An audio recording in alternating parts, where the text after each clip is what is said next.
BA part second के विद्यार्थियों का वेलकम। आज का हमारा टॉपिक है भारत में राज्यपाल। देखिए, जिस प्रकार केंद्र में राष्ट्र का जो प्रमुख है राष्ट्रपति होता है, उसी प्रकार से राज्यों में राज्य का जो प्रमुख है वो राज्यपाल होता है। उल्लेखनीय है कि राज्यपाल राज्य का औपचारिक प्रमुख होता है, यानी औपचारिक प्रधान होता है वो, और राज्य की सभी कार्यवाहियाँ उसी के नाम से की जाती हैं। यानी वो राज्य का नॉमिनल हेड है, औपचारिक प्रधान है, वास्तविक शक्तियाँ उसके पास नहीं होती।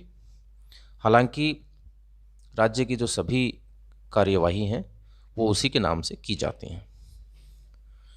प्रत्येक राज्य का राज्यपाल देश के केंद्रीय मंत्रिमंडल की सिफारिश पर राष्ट्रपति द्वारा नियुक्त किया जाता है तथा ये राज्य के मुख्यमंत्री की सलाह से कार्य करता है। अब कई बार ये भी प्रश्न पूछ लिया जाता है कि राज्यपाल को नियुक्त किया जाता है या मनोनीत किया जाता है और किसके द्वारा किया जाता है, तो ये राष्ट्रपति द्वारा किया जाता है और नियुक्त किया जाता है। प्रत्येक राज्य का राज्यपाल जो है राष्ट्रपति द्वारा ही नियुक्त किया जाता है, जैसा कि हम पूर्व में भी देख चुके हैं। और ये जो राज्यपाल है ये राष्ट्रपति की सलाह मतलब मुख्यमंत्री की सलाह से ही कार्य करता है। सामान्यतः जो इसका कार्यकाल है वो 5 साल का होता है, परंतु वह इस अवधि से पूर्व भी राष्ट्रपति को इस्तीफा देकर सेवानिवृत्त हो सकता है। तो राज्यपाल का कार्यकाल तो सामान्यतः 5 वर्ष है। अगर पहले इस्तीफा देना चाहे या फिर राष्ट्रपति उसको हटाना चाहे तो हटा सकता है। गौरतलब है कि राज्यपाल का कार्यालय पिछले 5 दशकों से सबसे कंट्रोवर्शियल रहा है, यानी विवादास्पद रहा है।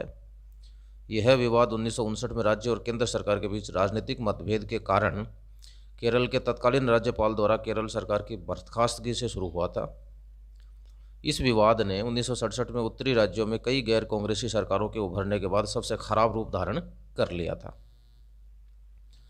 अब हम इससे संबंधित कुछ संवैधानिक प्रावधान देख लेते हैं।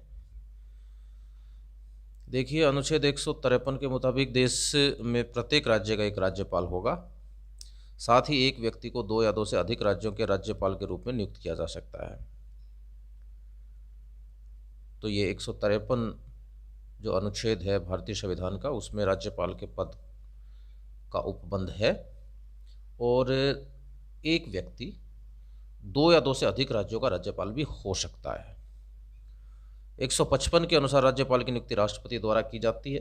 पहले हम पढ़ चुके हैं कि राज्यपाल की नियुक्ति होती है और वो किसके द्वारा होती है? राष्ट्रपति के द्वारा होती है।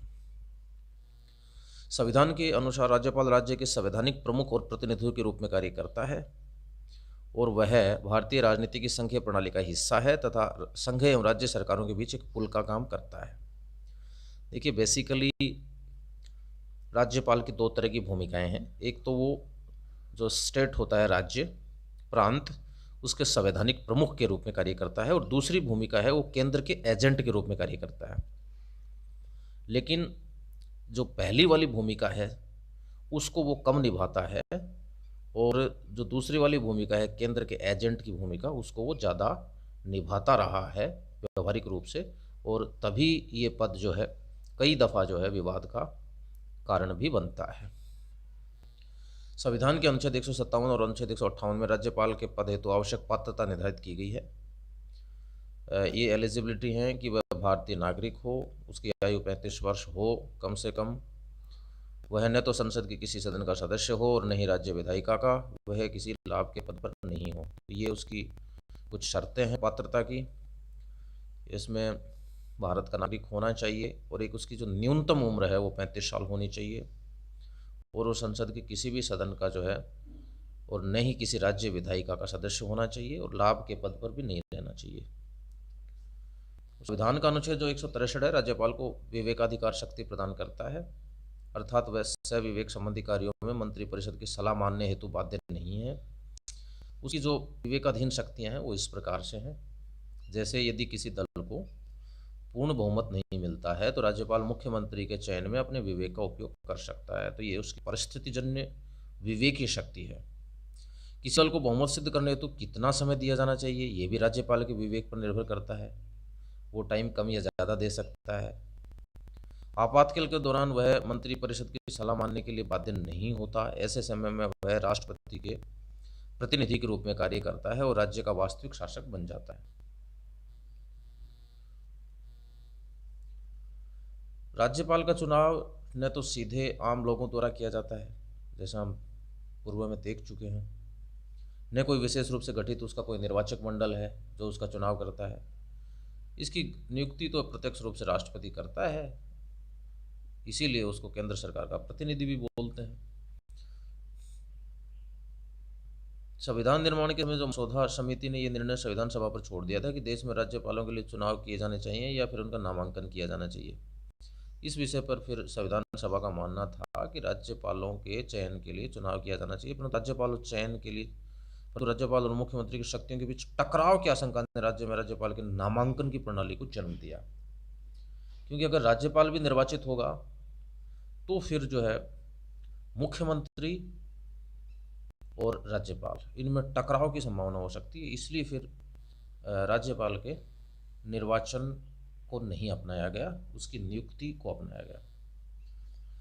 जहाँ तक राज्यपाल की भूमिका का सवाल है, प्रत्येक राज्य का राज्यपाल वहाँ लोकतांत्रिक रूप से चुनी गई सरकार के संचालन में महत्वपूर्ण भूमिका निभाता है और अनुच्छेद 153 से 162 तक राज्यपाल की भूमिका का वर्णन किया गया है। राज्यपाल की भूमिका कमोबेश देश के राष्ट्रपति के समान ही होती है। उसके 4 मुख्य कार्य हैं: कार्यकारी, विधायी, वित्तीय और न्यायिक। अब हम एक एक करके लिख लेते हैं। कार्यकारी जो है, राज्य का संवैधानिक प्रमुख होने के नाते राज्यपाल को कोई महत्वपूर्ण कार्य करने होते हैं कई। इसमें बहुमत प्राप्त दल के नेता को राज्य के मुख्यमंत्री की नियुक्त करना तथा राज्य मंत्रिमंडल के गठन में मुख्यमंत्री की सहायता करना आदि शामिल हैं। साथ ही राज्य के महाधिवक्ता तथा राज्य लोक सेवाओं के अध्यक्ष और सदस्यों की नियुक्ति का कार्य भी राज्यपाल द्वारा किया जाता है। तो यहाँ कुछ तो नियुक्ति के कार्य हैं, जैसे कि मुख्यमंत्री की नियुक्ति करता है, मंत्रियों की नियुक्ति करता है मुख्यमंत्री की सिफारिश पर। इसके अलावा जो है राज्य के महाधिवक्ता जो होता है उसकी नियुक्ति करता है। जो पब्लिक सर्विस कमीशन होते हैं जो भर्ती संबंधी कार्य करते हैं उनके अध्यक्ष और सदस्यों की नियुक्ति करता है। ये इसकी एग्जीक्यूटिव पावर्स थी। अब हम इसकी चलते हैं विधायी पावर्स क्या होती हैं। देखिए, राज्यपाल के पास राज्य की विधानसभा की बैठक को किसी भी आपात स्थिति में बुलाने और किसी भी समय स्थगित करने का अधिकार होता है। साथ ही उसे दोनों सदनों की संयुक्त बैठक बुलाने का अधिकार है। उसे राज्य विधानसभा में पारित किए जाने वाले किसी भी विधेयक को रद्द करने, समीक्षा करने के लिए वापस भेजने और राष्ट्रपति के पास भेजने का अधिकार है। इसका अर्थ है कि राज्य विधानसभा में कोई भी विधेयक राज्यपाल की अनुमति के बिना पारित नहीं किया जा सकता। और राज्य में आपातकाल के दौरान किसी भी प्रकार का अध्यादेश जारी करने का कार्य भी राज्यपाल का ही होता है। अध्यादेश भी जारी कर सकता है। अब हम उसके वित्तीय कार्यों पर चलते हैं। राज्यपाल का कार्य ये सुनिश्चित करना भी होता है कि वार्षिक वित्त विवरण यानी बजट, राज्य का जो बजट होता है उसको राज्य विधानमंडल के समक्ष रखवाए। साथ ही किसी भी धन विधेयक को विधानसभा में उसकी अनुमति के बाद ही प्रस्तुत किया जा सकता है। पंचायतों एवं नगर पालिका के वित्तीय स्थिति की हर 5 वर्षों बाद समीक्षा करने के लिए राज्यपाल राज्य वित्त आयोग का गठन भी करता है। तो ये इसकी कुछ फाइनेंशियल पावर्स थी। अब हम इसकी कुछ न्यायिक शक्तियों पर चलते हैं। राज्यपाल के न्यायिक कार्यों में राज्य के उच्च न्यायालय के साथ विचार कर जिला न्यायाधीशों की नियुक्ति करना, उसका स्थानांतरण करना, पदोन्नति संबंधी निर्णय लेना होता है और वह राज्य न्यायिक आयोग से जुड़े लोगों की नियुक्ति भी करता है। अब हम कुछ उन महत्वपूर्ण निर्णयों की भी समीक्षा करेंगे जिन्होंने राज्यपाल की विभागाधीन शक्तियों को आकार प्रदान किया है। एक इसमें एस.आर. बोम्मई बनाम भारत सरकार का विवाद था। सर्वोच्च न्यायालय ने कई फैसले लिए हैं जिनका समाज और राजनीति पर प्रत्यक्ष प्रभाव पड़ा है। इनमें से एक है 11 मार्च 1994 को दिया गया ऐतिहासिक फैसला जो राज्यों में सरकारें भंग करने की केंद्र सरकार की शक्ति को कम करता है। गौरतलब है कि कर्नाटक के मुख्यमंत्री एस.आर. बोम्मई के फोन टैपिंग मामले में फंसने के बाद तत्कालीन राज्यपाल ने उनकी सरकार को बर्खास्त कर दिया था, जिसके बाद यह मामला सर्वोच्च न्यायालय में पहुंचा था। सर्वोच्च न्यायालय के इस निर्णय ने केंद्र सरकार द्वारा अनुच्छेद 356 के व्यापक दुरुपयोग पर विराम लगा दिया। इस फैसले में न्यायालय ने कहा था कि किसी भी राज्य की सरकार के बहुमत का फैसला राजभवन की जगह विधानमंडल में होना चाहिए, राजभवन में नहीं होना चाहिए।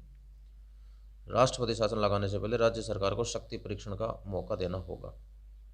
एक दूसरा मसला हुआ था रामेश्वर प्रसाद बनाम भारत सरकार का। वर्ष 2006 में दिए गए इस निर्णय में 5 सदस्यों वाली न्यायपीठ ने स्पष्ट कर दिया था कि यदि विधानसभा चुनाव में किसी भी दल को स्पष्ट बहुमत नहीं मिलता है और कुछ दल मिलकर सरकार बनाने का दावा करते हैं तो इसमें कोई समस्या नहीं है, चाहे चुनाव पूर्व उन दलों में गठबंधन हुआ हो या नहीं हो। यानी अगर कुछ दल मिलकर के और सरकार बनाने का दावा करते हैं, चाहे चुनाव से पहले उनका गठबंधन नहीं हुआ हो, तो भी उनको मौका मिलना चाहिए। एक नबाम रेबिया बनाम उपाध्यक्ष का मसला भी था। 2016 में उच्चतम न्यायालय ने फैसला दिया था कि राज्यपाल के विवेक के प्रयोग से संबंधित अनुच्छेद 163 सीमित है, लिमिटेड है, एब्सोल्यूट नहीं है, निरपेक्ष नहीं है। वो मनमाना आचरण नहीं कर सकते और उसके द्वारा की जाने वाली कार्रवाई मनमानी या काल्पनिक नहीं होनी चाहिए। अपनी कार्रवाई के लिए राज्यपाल के पास तर्क होना चाहिए और ये सद्भावना के साथ किया नहीं चाहिए।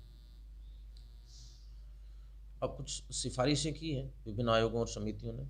1966 में केंद्र सरकार द्वारा मोरारजी देसाई की अध्यक्षता में प्रथम प्रशासनिक सुधार आयोग का गठन किया गया था। आयोग ने अपनी रिपोर्ट में सिफारिश की थी कि राज्यपाल के पद पर किसी ऐसे व्यक्ति को नियुक्त किया जाना चाहिए जो किसी दल विशेष से न जुड़ा हो।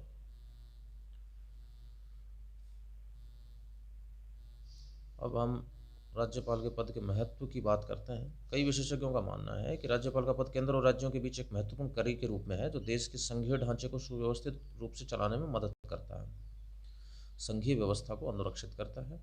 गौरतलब है कि लोकतंत्र के सुचारू संचालन में भी इसकी महत्वपूर्ण भूमिका से इनकार नहीं कर सकते हैं।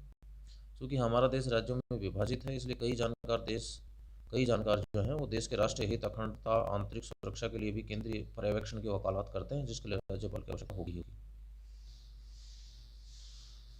अब राज्यपाल से संबंधित कई विवाद हुए हैं।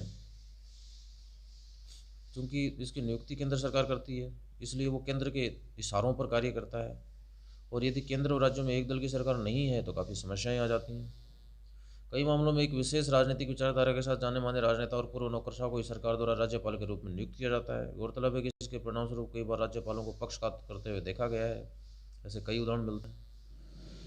इसी वर्ष जो है राजस्थान के राज्यपाल पर आदर्श आचार संहिता के उल्लंघन का आरोप लगाया गया था। सत्ताधारी दल को समर्थन प्रदान करना किसी भी संवैधानिक पद पर काबिज व्यक्ति से अपेक्षित नहीं होता है, परंतु फिर भी समय समय पर ऐसी घटनाएं सामने आती रहती हैं।